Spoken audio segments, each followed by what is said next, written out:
And we are live. What's up, everybody? Hot, tired. Yep, it's been a long day. Okay, so this is what happened to us today, y'all. We basically told our people today's my first day off. I ain't gonna lie, my truck's down. I'm gonna have some major work done to my 18-wheeler, and I told my people that if they had any kind of info, crime, city ordinances, corrupt politicians, whatever, let us know. And we got a full day, y'all. The thing about Midland, people think that it's nice, squeaky clean. It's not. And we went around documenting a lot of stuff. We're gonna give a quick recap. We actually helped save. I don't know how to say it, but I believe that we did help rescue a homeless person that was probably didn't have much of luck of getting help being in his predicament. I digress. We're going to start today with Derek picking me up and us heading out. Derek, your thoughts on the day, and just touch on a couple things that we went and did. I guess starting with that street corner and the pavement going to crap. Oh yeah, the first thing that we stopped by and saw was what was that street? Was it? Yeah, but right there in front of O'Siller's Cafe. And that's a business. It pays taxes, it collects taxes, it's paying property, everything else. The street in front of their business should be looking nice. And especially since we're trying to revitalize downtown. And yet it's cracked, tearing up. It's the older part. And the city itself, when you go to their website, their Facebook page, they had commented because somebody brought up streets and said, how do you determine how the money is spent? And they said, oh, it's based on the age of the infrastructure, how bad it is, all this other stuff. Well, why is the older parts of town just being neglected? They're on the back burner. These places were here first. They've been paying taxes longer than anybody else, been paying into the kitty more. And everything just goes north of Andrews Highway. I believe there's somebody in politics here that says rich men north of Andrews Highway, that's how elections are decided and everything else. Let me just add this, and we didn't even go to the flats, to the deep south and east side of Midland.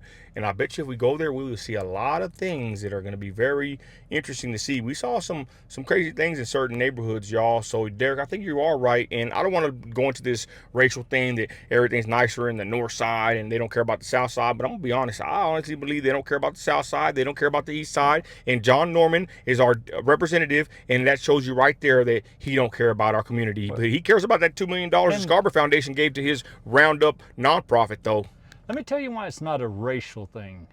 You have people of every color and walk of life that lives in every area of town. And so it is stupid to say that, oh, it's racial, and because that's not what I'm saying. I grew up on this side of town. But I would say it's on the poor side, though. Yeah.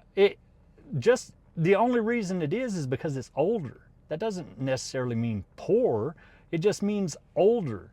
And so do you just forget about someone because it's older? I would say more hood. more hood. Just because it's older. This is like old Midland. The west side is crazy. But continue. The west side. We went there too. Yeah. All sides of town, and there's something.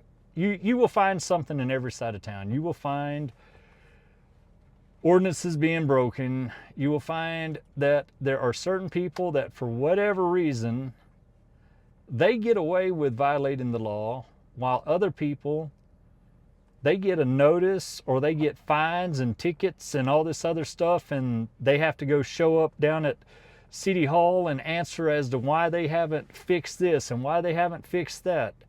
And yet you have other places that the neighbors have complained, and for whatever reason, a blind eye is turned on this person violating the exact same ordinances. And it's just, they really do pick and choose how they are going to enforce these ordinances and how they go about things. And their rhetoric just does not make sense. That, well, the reason we're enforcing this is because we've got to have community standards so that we can bring in more money and more business and this, that, and the other. And then you sit there and show all this stuff that, okay, just like a lot of people didn't have anything against the tailgate like they think. You're just trying to ruin everybody's good time. No, it was just a matter of being neutral and saying, okay, why is this business allowed to operate and violate a number of codes and ordinances. Some of them were Texas state fire codes that they were in violation of, that has to deal with safety. And they just turned a blind eye to it. I mean, we gave them $100,000 of our economic development money in that entrepreneurial challenge to turn around and fine them $14,000. Oh, damn. And I would just say this. There's people that are connected to Tailgate. But back to what we did today. We went to City Hall. We did a quick public audit. We got all the footage. We went to a nice historic museum in Midland. We got that footage. We also went to that spot with the concrete just coming off the ground, the pavement. And I forgot where else we went there in the city. But we also addressed a woman that put a post on Defend Midland, our Facebook group, stating that she fell and broke her ribs on a community mailbox. Now, many people made fun of her, said that it's not a big deal. Me and Derek went and found 2 community mailboxes, and this thing, you see the pictures, I had to stretch my legs. It was hard to get up on that piece of concrete to that mailbox, and we went in and highlighted that. Derek, I'll let you touch on that. That side of town also is in disarray, even the west side. I mean, to be honest, the mayor and them talk about, you know, the city being in nice shape. It's in shambles, and it's dangerous, and we are short of over 100 police officers. That's Derek's talking point, but it's the truth, and I'm going to keep stating it because Derek did the math. But the point is, we went to the mailbox. We'll touch on that. We also went to the Bush Convention Center. That was also something we filmed. But Derek, your thoughts on the mailbox situation? Someone just commented on me. Big Bill McNeil. We respect that man. He's one of our friends and cohorts. He said, Nino, do not touch that mailbox, and he's right, because people are telling me, why don't you just fix the concrete and build a ramp? And I said, you know what? I'll pay for it. A couple $100 each mailbox. I will do it. But the point is, before I would do that, I'm not dumb. Those are federally, mandated whatever mailboxes. I'm not going to sit there and catch a federal charge, because I think that someone like Mayor Blanc in the city would rather put me in prison for, fixing a problem, especially in regards to a mailbox situation. I'm not going to sit there and just fix it, unless I know I have some kind of a legal, I would say not even authority, some kind of permission to do it. But the thing is, this is not really my problem, but I will fix it. But the thing is, I'm not, because I don't want to get put in prison for messing with a mailbox, and I don't trust these people. Your thoughts on the mailbox? Well, that mailbox is really, if you've ever been at the bottom of a set of stairs, it's like you're trying to put your foot up on the 3rd or 4th step. I mean, it's a pretty good ways up. So, I mean, if you've ever seen some of these blocks that you use at the gym to work out and do step exercises on, that's about how high up it is. And we ought to show more compassion, empathy, sympathy for the elderly and the disabled. That's the main thing. It's not like, I mean, because there's somebody, oh, it don't look like it's that big of a deal to me, I wouldn't have a problem. Well, how old are you, bud? How able-bodied are you compared to, I mean, you got to think about others. And that's what's wrong with our society, is there are too many people who just are me, and they don't stop to put themselves in someone else's shoes and say, how would I feel if I was 75 years old and I need to go down to that mailbox and I need to check my mail, and maybe I've only got one leg, or I need a walker or a cane or any number of things to be able to make it down to the mailbox and do something. And it also goes to show some of the stuff that a lot of us just take for granted. Something as simple as being able to walk to the mailbox and just get your mail easy, and we take it for granted. We do it every day. And so when somebody complains about something we take for granted, we think they're blowing it out of proportion, and we need to take time to go and stand in their shoes. And that's why I'm glad we did, because I told Derek earlier, because people tell me, we got some haters, you're doing this for clicks and views. Buddy, it ain't even that many clicks and views, and Derek has done the numbers. I know the numbers, because I make content. In order to make a lot of money off of a video, you better hit 500,000 views on a video. And 500,000 to 1 million, yeah, easy. And I'm not saying that don't ever happen to my page, but it's usually like something like crazy, a hot take, something about Trump, us doing this local reporting is not, I mean, I don't want to curse myself. I would hope it does big numbers, but that's not what I do it for, because more than likely that's not going to happen with local content. No one cares. But the point is, like I told Derek, I'm glad that we're out here doing this. You know why? Because we do care. And I do feel bad for older people that cannot get to their mailbox. And when we pulled up, the woman was outside with her little girl, and she saw us, told us hi, and I said, ma'am, somebody told us about this mailbox, and she said yes, that she saw an older man fall down one time there right in front of the area. So I'm glad that we're out there highlighting this stuff. Again, clicks and views, I don't care about that for this kind of content. If they happen, cool, but that's not what I do it for. But I told Derek, I'm actually glad, because I'm not getting paid for this. I probably won't even make much money. You know, I don't want to curse myself, but it ain't going to be much money made off of a local video. But the point is, I'm glad, because this is actually worth more than money to me, because this is helping people. This is helping even grow me as a content creator, to learn how to speak to people, learn how to work with my buddy here, Derek, and learn how to go speak to the community. This is actually building me as a better man for my community, and that right there is actually worth more than money. So if people say that I'm doing it for clicks and views for money, actually I'm doing this for other things to help my community, and this is actually worth more than money. It's more valuable than money, the lessons I'm learning going out there and dealing with my people, my community. So the situation with the mailbox was crazy to see. We will have the video out, and then let's go to the final subject here. Well, before we go there, I just want to say this. We went and ate lunch, and man, there's homeless people everywhere, from the south side to the west side, near Dairy Queen, Wall Street. They're right there on the median. You're begging for money. You know, it's dangerous. But I just want to say this real quick. What I've noticed about Midland, Lori Blanc can lie, and her neighborhood is probably nice and beautiful with green grass. You come to the east, south, and west side, 75% of the city, I ain't gonna lie, it's bad. There's bums everywhere. There's homeless people everywhere, and the streets look like crap. Now let's go to the situation at Walmart, or behind with the homeless person. But go ahead, Derek, before we move on to that. Man, I just lost my train of thought. I'm sorry. I messed you up. I was just saying that the city of Midland looks like crap. There's really homeless people everywhere, and there's homeless people everywhere. I know what I was going to say. As far as the homeless people everywhere, if we go over to the north side Walmart and go into that Murphy's, there's homeless. They have they have it locked.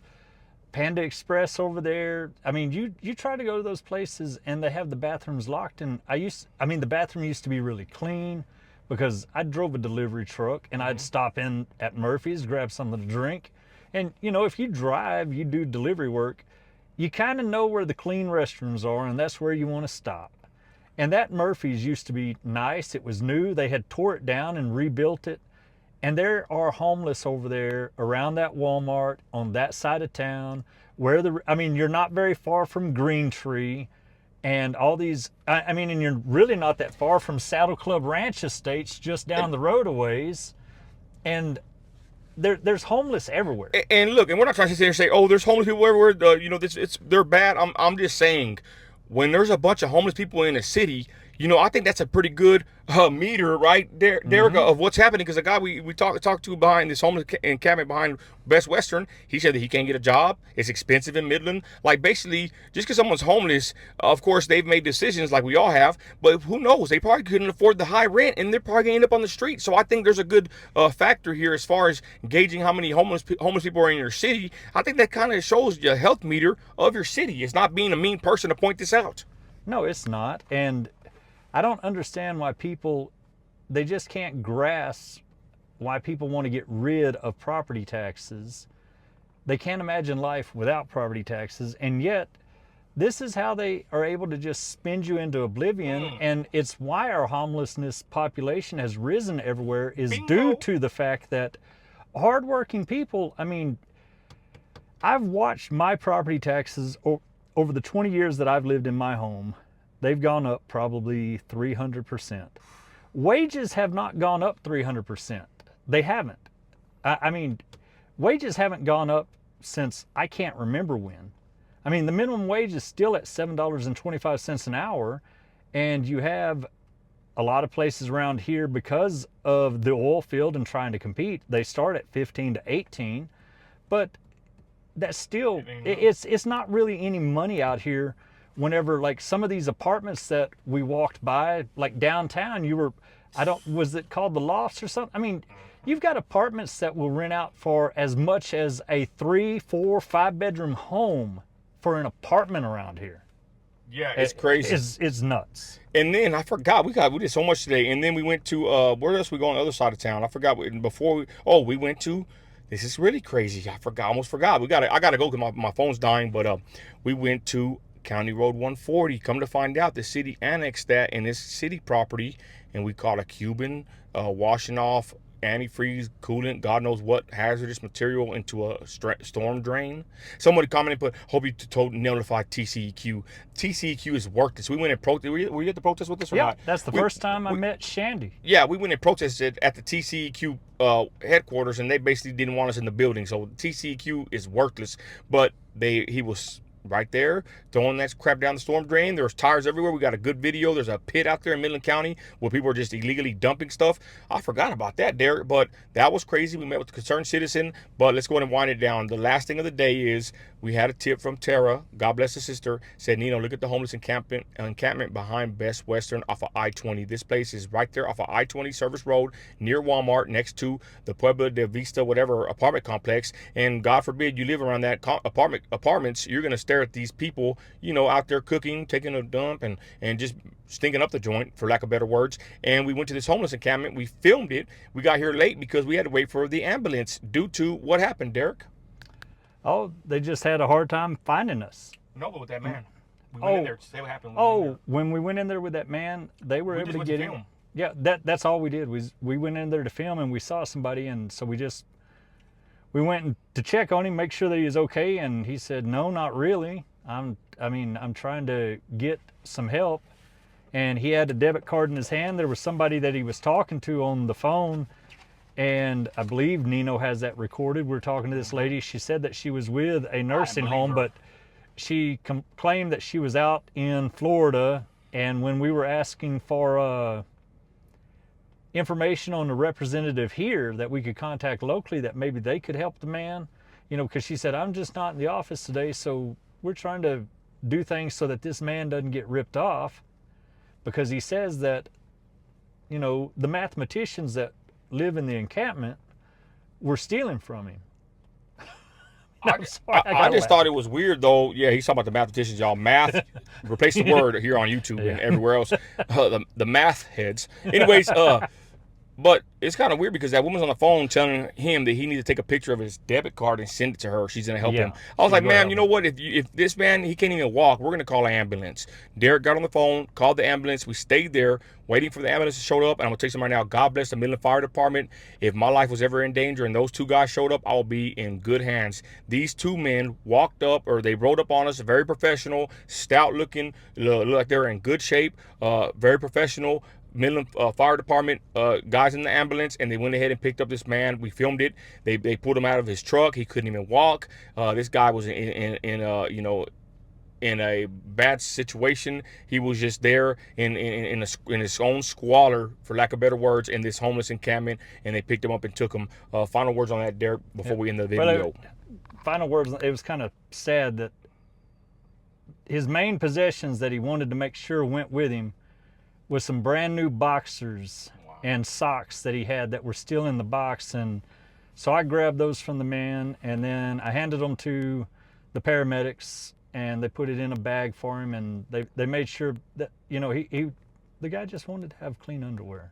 I mean, he's somebody who wants to, and my final word is just pray for these people, because they are people at the end of the day. And when you live in a place where there really is plenty, and you've seen it because you've lived here your whole life, you were born here, you saw how it used to be, how much better it used to be. We used to have 3 water parks around here. Nino tripped out on that because he's just a little bit younger than I am. But we had 3 water parks. I think we had 3 bowling alleys, 2 skating rinks, and now, just all this stuff has disappeared, and we talk about how there's nothing for these kids to do and everything, and I don't know what's happened to our city. It's sad what's happened, because it used to be a great place, and it's because money flowed. The people who had it, they got together and let's go do this. You had community, and you had people who wanted to invest in the community, and now there's just We don't know what that's all it is. It's greed, and that's what the Bible tells us is the root of all evil is greed. Money itself's nothing. It's just a medium of love exchange. of money.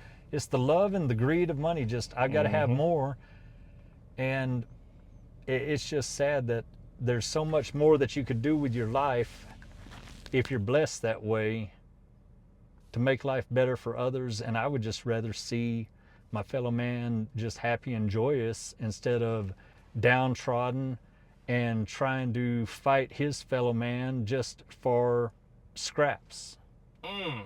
And ladies and gentlemen, that's what I told Derek.